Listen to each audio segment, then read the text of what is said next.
Hello everyone. तो atomic structure का next lecture अपन शुरू करते हैं।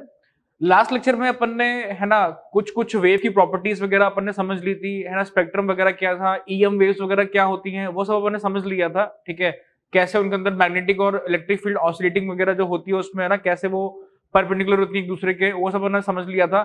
वेव की प्रॉपर्टीज क्या होती है वो अपन ने देख लिया था कि कोई भी वेव होती है वो रिफ्लेक्शन, रिफ्रैक्शन, डिफ्रैक्शन या इंटरफेरेंस करती है ना।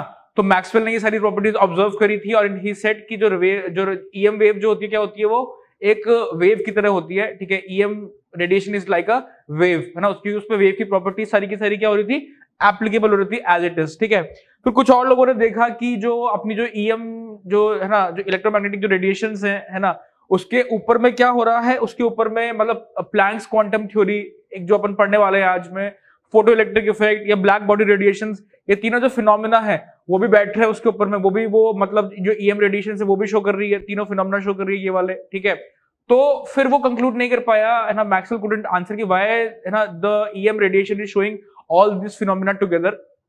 ठीक है, बिकॉज ये जो फिनोमिना है ना, ये जो ब्लैक बॉडी रेडिएशन हो गया या प्लैंक्स क्वांटम थ्योरी हो गया या फिर में अपना फोटो इलेक्ट्रिक इफेक्ट हो गया, these are phenomena shown by particles. ठीक है, तो अपन शुरू करते हैं। सबसे पहले let's start with the Planck's quantum theory. ठीक है, प्लैंक्स क्वांटम थ्योरी से शुरुआत करते हैं। तो बेसिकली, है ना, दिस जो ये थ्योरी है ना, इट शोज दैट पार्टिकल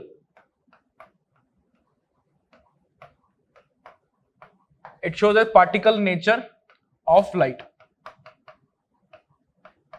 ये क्या शो करता है दोस्तों अपन को, पार्टिकल नेचर जो है लाइट का वो अपन को ये शो करता है ना। अब पार्टिकल नेचर जो है लाइट का, वो अगर अपन बोल दें कि पार्टिकल नेचर है लाइट का, बट इसके पहले जो अपन ने पढ़ा था, है ना, जो मैक्सवेल ने अपन को क्या बताया, व्हाट डिड मैक्सवेल से, मैक्सवेल टोल्ड अस दैट कि जो ईएम रेडिएशन जो होती है ना, वो क्या होती है, इट इज अ वेव।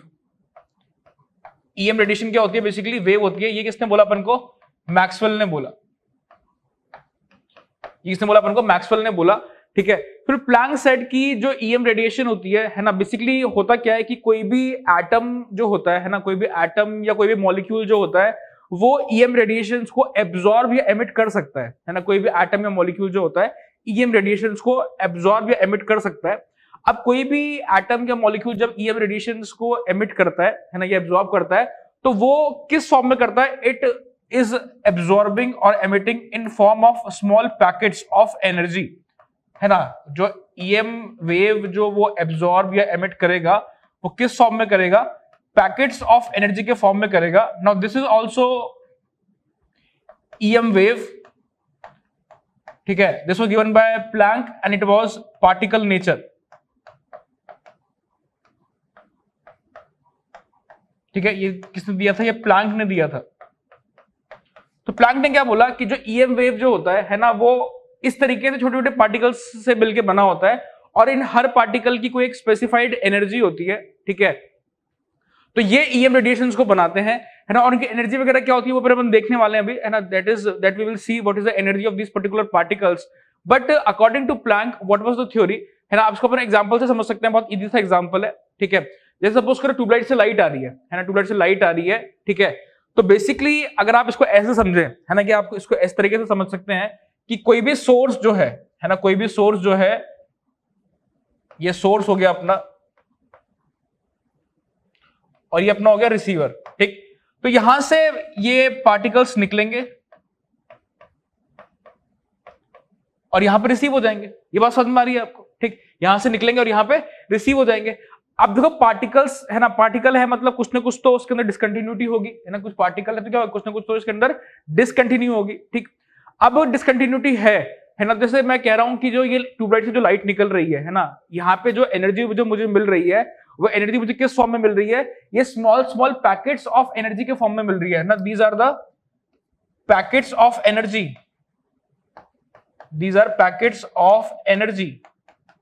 मुझे जो ट्यूबलाइट से जो लाइट मिल रही है दोस्तों, इसको ऐसे समझें कि जो लाइट मिल रही है मुझे कैसे मिल रही है, पैकेट्स ऑफ एनर्जी के फॉर्म में मुझे लाइट मिल रही है। ठीक है, तो मुझे कैसा लगेगा, है ना। अच्छा देखो, वेव जो होती है वो क्या होती है, कंटिन्यूअस होती है। वेव क्या होती है, कंटिन्यूअस होती है। बट ये जो ईएम वेव जो होती है इन फॉर्म ऑफ ये पैकेट्स, है ना, एनर्जी पैकेट्स, ये कैसी होती है, डिसकंटिन्यूअस होती है। ये कैसी होती है, डिसकंटिन्यूअस होती है। ठीक, तो अब आप ऐसा सोचेंगे कि जो मुझे ट्यूबलाइट से जो लाइट मिल रही है ना, ये इसका नेचर अगर बोले तो कैसा नेचर है इसका, है ना, इसका जो नेचर है एनर्जी मुझे देने का वो कैसा इसका नेचर है, इट इज कंटिन्यूअस और डिसकंटिन्यूअस, है ना। तो आप सोचेंगे कि क्या मैं बोलूं उसको पार्टिकल मानूं कि वेव मानूं, बट मैं क्या मानूं, अगर पार्टिकल मानूं तो मुझे क्या मिल रहा है इसमें, है ना, I am getting the light in form of small small packets, है ना, डिस्क्रीट पैकेट्स, है ना, और डिसकंटिन्यूअस फॉर्म में मुझे मिल रही है, ठीक। बट मुझे तो लाइट लगातार मिल रही है ना, तो मुझे समझ में तो आ नहीं रहा कि मुझे लाइट जो मिल रही है वो कभी डिसकंटिन्यूअस है कि कंटिन्यूअस है, हाउ कैन आई जज कि डिसकंटिन्यूअस है, ठीक। तो उसका एक छोटा सा एग्जांपल मैं आपको समझाता हूं। सपोज करो अपने पास एक पिस्तौल है ना, पिस्तौल समझते हो, पिस्तौल, है ना, जो नॉर्मल 6 बुलेट की पिस्तौल आती है, ठीक है, वो हमारे पास है, और हमारे पास में एक मशीन गन है, हमारे पास क्या है, एक मशीन गन है और एक पिस्तौल है, ठीक। Now we start shooting the पिस्तौल टुवर्ड्स द टारगेट, ठीक है, अपन फायर करेंगे, 1 फायर 2 फायर 3 फायर, है ना, तो बुलेट क्या होगी, रुक रुक के जाएगी ना, एक बुलेट जाएगी, फिर दूसरी बुलेट जाएगी, फिर तीसरी बुलेट जाएगी, ठीक है। तो जो आदमी जो टारगेट सामने खड़ा होगा तो उसको फील होगा कि हाँ एक बुलेट आ रही है, 2 बुलेट आ रही है, तो he can feel the discontinuity in the bullets, है ना, he can feel the discontinuity in the bullets, ठीक। अब सपोज करो मैं मशीन गन से फायर कर रहा हूं, है ना, मैं क्या कर रहा हूं, मशीन गन से फायर कर रहा हूं किसी टारगेट के ऊपर में, तो जो इंसान उस टारगेट को देख रहा होगा तो वो उसको क्या लगेगा, लगातार बुलेट्स आ रही है ना, बिना रुके क्या हो रही है, लगातार बुलेट्स मेरी तरफ आ रही है।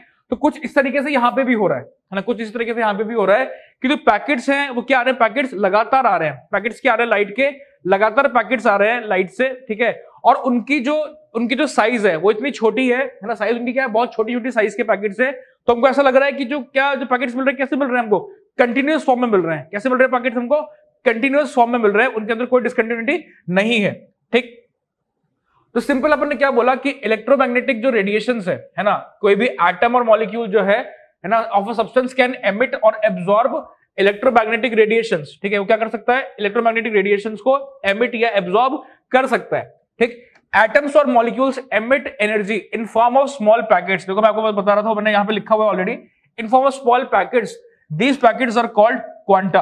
क्या बोलते हैं अपन पैकेट्स को, क्वांटा बोलते हैं ना, जितने भी कंबाइंड पैकेट्स हैं बहुत सारे, क्या बोल देंगे उनको अपन, क्वांटा बोल देंगे, है ना। Smallest packet of energy is called a quantum, है ना, जो एक सिंगल पैकेट होगा, एक सिंगल पैकेट, है ना, जो एक सिंगल पैकेट इस तरीके से नजर आएगा उसको अपन क्या बोल देंगे, this is a quantum, this is a quantum, and collection of many packets will be known as what, किसको क्या बोल देंगे अपन, क्वांटा बोल देंगे, क्या बोल देंगे उसको अपन, क्वांटा। तो ये बात समझ में आ गई होगी सबको, आई होप, ठीक। अब इसके बाद में जो एनर्जी ऑफ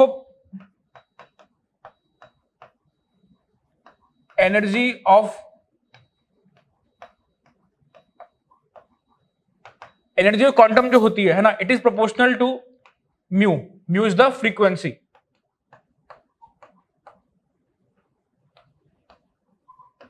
है ना, म्यू इज द फ्रीक्वेंसी, ठीक है। तो एनर्जी ऑफ क्वांटम जो होगी वो किसके प्रोपोर्शनल होगी, म्यू के प्रोपोर्शनल होगी। और अगर हम ये साइन को हटा दें तो E बराबर क्या हो जाएगा, एच न्यू हो जाएगा, E बराबर क्या हो जाएगा, एच न्यू हो जाएगा, where h is the Planck's constant. ये क्या है दोस्तों अपना, this is the Planck's constant, और इसकी वैल्यू कितनी होती है, 6.626 10⁻34 जूल सेकेंड, इसकी इतनी वैल्यू होती है, ठीक है। फ्रीक्वेंसी तो नॉर्मल फ्रीक्वेंसी के टर्म में रहेगी, अपन निकाल ही लेंगे, ठीक है। अब आप इसको ध्यान से देखो, इसकी जो वैल्यू आ रही है कितनी छोटी है, 10⁻34 के ऑर्डर की आ रही है। तो बेसिकली जो पैकेट ऑफ लाइट जो निकल रहा है वो क्या निकल रहा है, बहुत ही छोटा निकल रहा है, बहुत बहुत बहुत छोटा निकल रहा है, अपन उसको सेंस भी नहीं कर सकते, और वो बहुत फास्ट निकल रहे हैं, लगातार निकल रहे हैं वो। तो हमको कैसा लग रहा है कि पूरी की दुनिया जो कैसी है, कंटिन्यूअस फॉर्म में चल रही है, जो भी लाइट निकल रही है सन से या ट्यूबलाइट से या कहीं से भी, वो कैसे फॉर्म में चल रही है, कंटिन्यूअस फॉर्म में चल रही है। तो हम इसमें नहीं बोल सकते कि डिसकंटिन्यूअस हमको नजर आ रही है, बट एक्चुअली में कैसी है, डिसकंटिन्यूअस फॉर्म में है। और हर पैकेट की जो एनर्जी है वो अपन आराम से निकाल सकते हैं, कैसे, h इंटू न्यू से, where h is the Planck's constant, उसकी वैल्यू कितनी है, 6.626 10⁻34 joule per second, joule second, sorry not joule per second, joule second, ठीक है।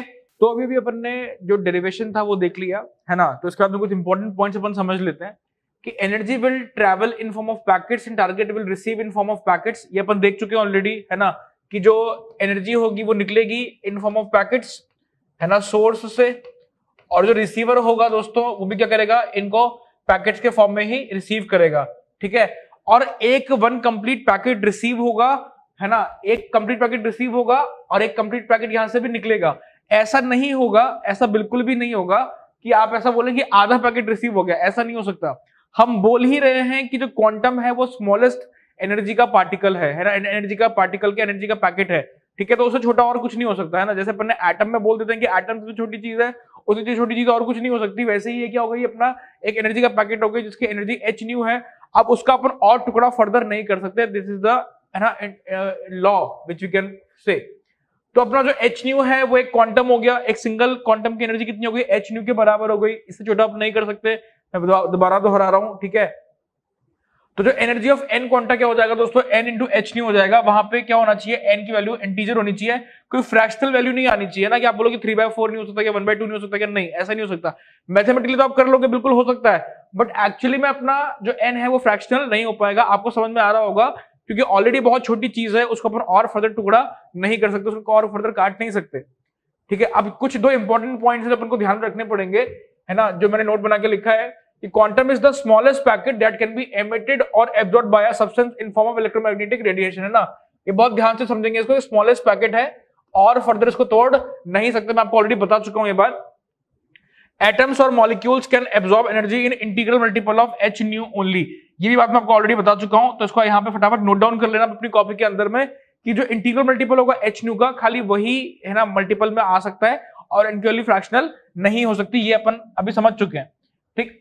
नेक्स्ट देखते हैं कि in case of light quantum is called a photon, है ना। अगर अपन लाइट की बात करेंगे तो क्या बोल देंगे अपन, जो क्वांटम क्या बोल देंगे उसको अपन फोटोन भी बोल सकते हैं, उसका नामकरण अपन ने चेंज कर दिया, है ना, कि जनरली अपन क्वांटम बोलते हैं, but in case of light specially क्या नाम दे देंगे उसको, फोटोन बोल देंगे, है ना। तो E equals to h nu होता है, E इक्वल्स टू क्या होता है दोस्तों, एच न्यू होता है, तो एनर्जी ऑफ वन फोटोन क्या हो जाएगा, E बराबर क्या हो जाएगा, एच सी बाय लैम्डा हो जाएगा, because in case of light हमने कल ही देखा था क्या होता है ये, है ना, क्या होता है सिंपल, ये frequency music equals to what, C by lambda, ये होता है कि नहीं होता है, ये अपन ऑलरेडी देख चुके हैं कल, ठीक है।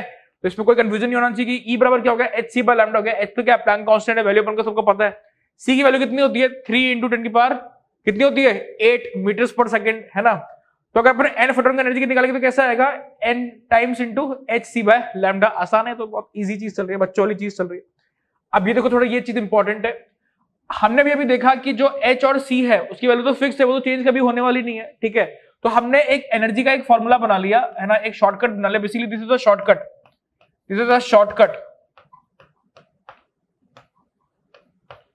For problem solving. ये आप जब प्रॉब्लम वगैरह सॉल्व करोगे ना तो आपको बहुत बहुत इजी रहेगा इसके थ्रू सॉल्व करना प्रॉब्लम को, ठीक है ना। तो E बराबर क्या आएगा अपना 1240, है ना, अपन को रट लेंगे इस वैल्यू को, 1240 डिवाइड बाय लैम्डा। अब लैम्डा किस में होना चाहिए, नैनोमीटर में होना चाहिए, लैम्डा किस में होना चाहिए, नैनोमीटर में होना, 10 की पावर -9 के ऑर्डर में होना लैम्डा होना चाहिए, ठीक है। तो सपोज करो अपना लैम्डा आ गया 600 नैनोमीटर्स, क्या आ गया अपना लैम्डा 600 नैनोमीटर आ गया, ठीक है। तो मेरा जो एनर्जी होगा E, मैं एनर्जी कैसे बोलूंगा, एक क्वांटम का एनर्जी कैसे निकालूंगा मैं, ठीक, 1240 डिवाइड किससे करूंगा, 600 से डिवाइड करूंगा, ठीक है। और ये पूरी जो एनर्जी है किसके फॉर्म में आएगी, इलेक्ट्रॉन वोल्ट्स के फॉर्म में आएगी, किसके फॉर्म में आएगी, इलेक्ट्रॉन वोल्ट्स के फॉर्म में आएगी, ये मेरी एनर्जी हो जाएगी। समझ में आ रहा है कि नहीं आ रहा, देखो अपने को सबको कि अगर मेरे पास 600 नैनोमीटर की कोई लाइट है जिसकी वेवलेंथ कितनी है, 600 नैनोमीटर उसकी वेवलेंथ है, दिस इज द वेवलेंथ, है ना, लैम्डा की बात कर रहे हैं, this is the lambda, confuse मत करना यार, देखो तुम सब, है ना, बहुत आसान चीज है, आसान रखेंगे तो बहुत इजी रहेगा अपने लिए सॉल्व करना। तो मेरा E कितना आ गया 1240/600 इलेक्ट्रॉन वोल्ट्स आ गया, ठीक है। तो what is electron volts, this is the electron volt, एक इलेक्ट्रॉन वोल्ट बेसिकली कितना होता है 1.6 10 की पावर -19 जूल के बराबर एक इलेक्ट्रॉन वोल्ट होता है। ये सारी इंफॉर्मेशन है, अगर सही से समझ में नहीं आया हो तो वीडियो पीछे वापस पीछे लेके जाना और वापस हल्का हल्का देखना स्पीड कम करते हुए, ठीक है, तो आपको फिर समझ में आ जाएगा, ठीक है। वैसे इसमें कोई भी एकदम अपन ने बहुत एकदम खतरनाक चीज तो नहीं पढ़ ली अभी भी, ठीक है। एनर्जी यहां से क्या आएगा, इलेक्ट्रॉन वोल्ट के फॉर्म में आएगा, मैंने सब कुछ लिख के दिया है ना, ऑलरेडी मैंने सब कुछ लिख दिया है, आप पॉज करके सब कुछ देखोगे आपको सीक्वेंस समझ में आ जाएगा कि जो एनर्जी होती है क्या होती है 1240 बाय लैम्डा होती है, लैम्डा किस में होता है, नैनोमीटर में होता है, ठीक है। तो मेरा E किस में आ गया 1240/600, अगर मेरा 600 नैनोमीटर दे रखा होता तो मेरा ये इतना एनर्जी निकल जाता किसके अंदर, इलेक्ट्रॉन वोल्ट के अंदर, मेरा एनर्जी आराम से निकल जाता, ठीक। और व्हाट इज इलेक्ट्रॉन वोल्ट 1.6 10 की पावर -19, ठीक है। तो अपन इसके बाद थोड़ा क्वेश्चन वगैरह ट्राई करते हैं ताकि अपना हल्का कॉन्फिडेंस अपना इंक्रीज हो। तो फ्रेंड अपने पास फर्स्ट क्वेश्चन है ना, काफी आसान सा क्वेश्चन है, बहुत बेसिक सा। FM radio station broadcast EMR of frequency 1240 kilohertz, what is the wavelength of radio waves, ठीक है। तो बेसिकली फ्रीक्वेंसी होता क्या है, व्हाट इज फ्रीक्वेंसी, है ना, फ्रीक्वेंसी का सिंपल फॉर्मूला कहता है C बाई लैम्डा। तो म्यू बराबर क्या होता है, सी बाई लैम्डा होता है, ठीक। हमको पूछा क्या है, वेवलेंथ पूछा तो lambda will be equals to c by mu. C कितना होता है, 3 इंटू 10⁸ मीटर्स पर सेकेंड, ठीक है। और फ्रीक्वेंसी किसमें रखी है, 1240 किलो 10⁻3, ये हो जाएगा सिंपल, है ना। ये होती है सेकंड इनवर्स में, तो सेकंड इनवर्स हो जाएगा यहाँ पे, ठीक। तो सेकंड इनवर्स से ये दोनों चीजें चले जाएंगी, कैंसिल हो जाएंगी, ठीक है। तो मीटर्स के अंदर जो वेवलेंथ आने वाला है कितना आने वाला है ना, ये बेसिकली अपन लिख लें 300 डिवाइड बाय 124, है ना। तो एक मैंने ऑलरेडी काट दिया है, ये मैंने ऑलरेडी 4 तो काट दिए, 2 अंदर चले गए, 10 की पावर कितना बचेगा, 2 बचेगा मीटर्स पे। तो इसको अगर अपन सॉल्व करें तो ये आएगा अप्रोक्सीमेटली 2.42 10⁻2 मीटर्स। तो ये मेरा आ रहा है लैम्डा का वैल्यू, ठीक है। आप सॉल्व करेंगे, आराम से सॉल्व कर लेना आप इसको घर पे, कोई दिक्कत नहीं है। मुझे थोड़ा कैलकुलेशन पहले से याद था, I have already solved it, तो मुझे ये इजीली मेरा सॉल्व हो गया। बहुत इजी फॉर्मूला लगाया मैंने, कुछ इसमें किया नहीं, सिंपल ये फॉर्मूला अपन ने यूज किया है ना। फॉर्मूला अपन को ऑलरेडी आता है, तो अपन आराम से सॉल्व कर लेंगे बिना किसी दिक्कत के। नेक्स्ट सवाल एक और समझते हैं। What is the ratio of energy between two radiations? One with lambda 1 equals to 6000 angstrom, another with lambda equals to 2000 angstrom.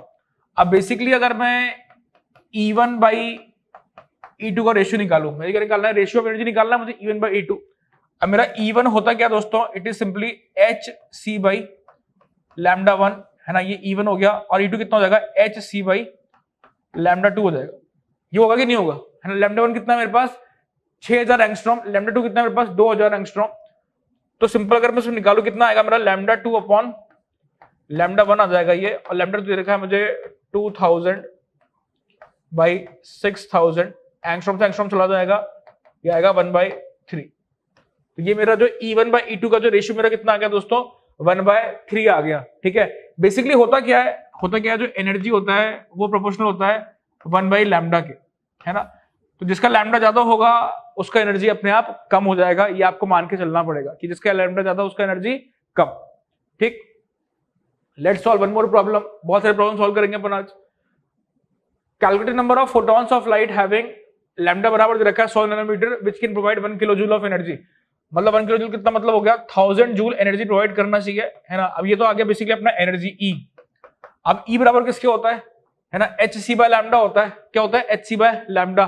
But मुझे पता है कि जो एक फोटोन होगा, एक फोटोन की एनर्जी कितनी होगी, निकाल सकते हैं यहाँ पे आराम से, है ना।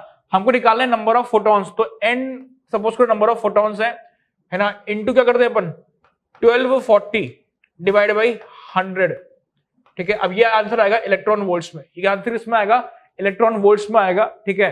तो इसको सॉल्व करें फटाफट से, ये कितना आ गया n इंटू 12.4 आ गया, ये 12.4 इलेक्ट्रॉन वोल्ट आ गया, ठीक। ये बराबर 1000 जूल चल रहा है इधर, दिस इज 1000 जूल्स, ठीक। मगर इलेक्ट्रॉन वोल्ट और 1000 जूल कैसे अपन इक्वेट कर सकते हैं, नहीं कर सकते इक्वेट, इसको भी जूल में कन्वर्ट करना पड़ेगा। तो कैसे कन्वर्ट करें, है ना, n इंटू 12.4 इंटू 1.6 10 की पावर कितना होता है -19। अब ये जूल में आ गया, दोनों से जूल में आ गए 1000, ये हो गया, समझ में आ गया सबको, बहुत आसान, ठीक। नाउ अब इसको सॉल्व कर लें, है ना। 10 की पावर -19 को उधर लेके जाएं n को सॉल्व निकालने के लिए, तो n बराबर कितना आएगा अपना 1000, ऊपर में 10 की पावर 19 में चला जाएगा, नीचे रहेगा 12.4 इंटू 1.6, ये आएगी n की वैल्यू कितनी आ रही है अप्रोक्सीमेटली, अगर मैं सॉल्व भी कर लूं इसको तो ये आएगी 1000 इंटू, है ना। इसको सॉल्व कर लेना आराम से, ये अप्रोक्सीमेटली कितना आएगा, बस अगर आप सॉल्व करोगे तो अप्रोक्सीमेटली ये बनेगा 20 के आसपास, 20 के आसपास बनेगा। तो 1000/20 कितना हो जाएगा, 50 के आसपास होगा। तो इसका एग्जैक्ट वैल्यू आता है 50.4 10 की पावर 19। तो बेसिकली अपने को इतने फोटोन चाहिए होंगे, this will be the number of photons which will be required, है ना। देखो कितने सारे फोटोन लग रहे हैं अपन को 1 किलो जूल एनर्जी देने के लिए, ठीक है। तो आपको लॉजिक समझ में आना चाहिए, अपने लॉजिक क्या यूज किया है ना, सिंपल अपने लॉजिक क्या यूज किया है कि एक फोटोन को energy, this is the energy of 1 photon, energy of 1 photon, है ना। और इसके लिए हमने क्या यूज किया दोस्तों, शॉर्टकट यूज किया है। शॉर्टकट क्या है, 1240 divide by lambda in nanometre. ये आपको क्या दे देगा, एक फोटोन को एनर्जी दे देगा, यूनिट क्या रहेगा, इलेक्ट्रॉन वोल्ट रहेगा। आई होप सबको ये क्लियर हो गया होगा, कोई दिक्कत किसी को नहीं होगी, ठीक है। तो फ्रेंड्स नेक्स्ट क्वेश्चन को अपन देखते हैं। A photon of 400 nanometers is absorbed by a gas and then reemitted as 2 photons, है ना। एक फोटोन था, उसको एब्सॉर्ब किया किसी गैस ने, उसको फिर 2 फोटोन की तरह रिलीज कर दिया। एक फोटोन का जो लैम्डा था 600 नैनोमीटर था, हमको पता नहीं कि जो सेकंड फोटोन रिलीज हुआ उसका लैम्डा कितना होगा, ठीक। काफी आसान सवाल है, थोड़ा सोचेंगे आप, वीडियो पॉज करना, थोड़ा सोचना, फिर इसको अटेम्प्ट करना। सिंपल क्वेश्चन है, कैसे सॉल्व किया जाएगा, एनर्जी कंजर्वेशन पे, है ना, कि बेसिकली जो एनर्जी होगा वो क्या हो जाएगा, E1 प्लस E2, है ना, जो 2 फोटोन रिलीज हो रहे हैं उनके बराबर हो जाएगा जो E इनिशियल होगा। अब जो इनिशियल एनर्जी हो कितना कैसे निकालेंगे, hc बाई लैम्डा, लैम्डा कितना 400 नैनोमीटर है, तो 400 लिख देते हैं, will be equals to E1, E1 कितना है अपने पास में, hc बाई लैम्डा कितना है इसका 600, तो वो लिख लेते हैं, प्लस hc बाई लैम्डा 2 जो अपन को नहीं पता, है ना। सिंपल अपन ने क्या कर दिया, एनर्जी को कंजर्व कर दिया, उससे अपना आंसर आराम से यहाँ पे निकलेगा। देखो कैसे निकलेगा आंसर, ठीक है। ये hc से h तो काट देना पूरा का पूरा ऊपर में, तो 1/400 इज इक्वल टू 1/600 प्लस 1/λ2। अब जो लैम्डा आएगा उसको यूनिट क्या आएगा, नैनोमीटर आएगा, क्योंकि अपन ने सबका यूनिट क्या लिया है, यहाँ पे नैनोमीटर लिया है। तो 1/λ2 जो दोस्तों आने वाला है वो क्या आएगा, 1/400 माइनस 1 कितना आएगा 600, ठीक। इसको आप सॉल्व करें तो λ2 की जो वैल्यू आएगी आपकी आफ्टर सॉल्विंग वो आएगी कुछ 1200 नैनोमीटर्स, है ना। λ2 कितना आएगा आपका 1200 नैनोमीटर के आसपास में आएगा। तो इसको आप इजीली सॉल्व करके वेरीफाई कर सकते हैं, चेक कर सकते हैं। बहुत आसान तरीके से अपन ने कैसे सॉल्व किया इसको, सिंपल एनर्जी कंजर्वेशन यूज किया है और इससे आप आराम से इसको सॉल्व कर सकते हैं। अगर सपोज करो इसमें अपन को और थोड़ा कॉम्प्लिकेशन कर देता, है ना, कि 3 फोटोन निकल रहे हैं, ठीक है, और 2 फोटोन एब्जॉर्ब हो रहे हैं, तो यहाँ पे E1 प्लस E2 आ जाता और यहाँ पे एक λ1 λ2 λ3 आ जाता। तो कॉम्प्लिकेशन कैसी भी हो, एनर्जी कंजर्वेशन करेंगे तो वो भी सॉल्व आराम से हो जाएगी। नेक्स्ट एक और क्वेश्चन समझते हैं अपन।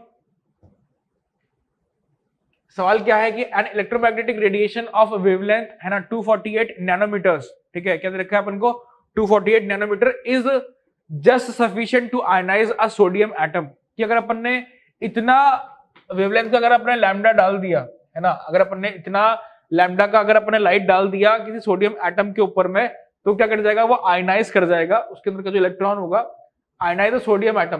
Calculate ionisation energy of sodium in kilojoules per mole. तो अगर एक एटम का आयनाइजेशन अपन ने निकाल लिया, तो क्या अपन 1 मोल के लिए आयनाइजेशन जो लगने वाला है वो आराम से निकाल सकते हैं। कैसे निकालेंगे, ठीक है, सिंपल है, energy required to ionise 1 atom. कैसे निकालेंगे दोस्तों, 1240 डिवाइड बाय 248 ऐसे निकाला जाएगा, ठीक है। इसको डिवाइड कर देना आप, अप्रोक्सीमेटली ये आता है 5 इलेक्ट्रॉन वोल्ट्स के आसपास। ये कितना आएगा, 5 इलेक्ट्रॉन वोल्ट्स के आसपास आएगा। तो अगर अपन को एक एटम को आयनाइज करना है तो 5 इलेक्ट्रॉन वोल्ट की एनर्जी लगने वाला है, ठीक है। तो energy required to ionise 1 mole Na atom. ये कैसे सॉल्व करेंगे, है ना।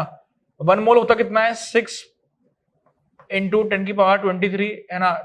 टू सिंपलीफाई द कैलकुलेशन मैंने ये वैल्यू ले ली, है ना, 6 10 की power 23 into 5 electron volt joule में निकाला अपन को, तो 5 इंटू क्या करते हैं सिंपल इसको 1.6 10 की पावर माइनस 19, ये अपना किसमें आ गया, जूल में आ गया। कलेक्ट कर लें सबको, तो सिंपल 6 इंटू 5 इंटू 1.6 इंटू 10 की पावर माइनस कितना चल जाएगा, ये +4 जूल आ जाएगा, ठीक। तो 6 आया 30, 30 इंटू 1.6 कितना हो गया, 48 हो गया। तो 48 इंटू 10 की पावर 4 जूल्स, ये हो रहा है सिंपल आंसर। तो कैसे सॉल्व कर लें इसको, 480 किलो जूल और के साथ में आएगा पर मोल साथ में आ जाएगा, ठीक है। तो 480 किलो जूल पर मोल आ गया। यही अपन को निकालना था कि पर मोल जो एनर्जी लगने वाला है आयनाइज करने के लिए वो कितना लगने वाला है। तो अपन इसको इजीली यहां से अपन ने देख लिया कि अपन को एक पर्टिकुलर एटम के लिए कितना एनर्जी लगने वाला था। And from the knowledge of mole concept we can simply say कि जो वैल्यू है एवोगैड्रो का अगर मल्टीप्लाई कर देंगे 5 इलेक्ट्रॉन वोल्ट के साथ में, तो 1 मोल को जो आयनाइज करने का एनर्जी है वो निकल जाएगा। क्योंकि हमको एनर्जी निकालना था जूल्स में, तो अपन ने कन्वर्ट कर लिया इसको इलेक्ट्रॉन वोल्ट को जूल के अंदर में। ठीक है, तो आज अपन ने जो सीखा, आज अपन ने काफी कुछ सीख लिया है ना, प्लैंक्स क्वांटम थ्योरी वगैरह अपन ने सीख लिया। नेक्स्ट सन पे मैं होपफुली आपका जो नेक्स्ट टॉपिक है ना, फोटो इलेक्ट्रिक इफेक्ट, वो अपन शुरू करेंगे, कोशिश करेंगे फोटो इलेक्ट्रिक इफेक्ट नेक्स्ट 10 पे खत्म करने की। थोड़ा बड़ा टॉपिक है वो, but still we will figure out कि हम कैसे खत्म कर सकते हैं नेक्स्ट सन पे उसको। तो वो एक बार अगर आपको कहीं से मिल जाए हल्का रीडिंग करने के लिए एनसीईआरटी वगैरह से, तो फोटो इलेक्ट्रिक इफेक्ट अगर आपको हल्का पहले से आता होगा तो आपको समझने में और मजा आएगा और इंटरेस्ट आएगा, and it will be very easy for you to understand. ठीक है, तो नेक्स्ट क्लास में मिलते हैं गाइस, थैंक यू।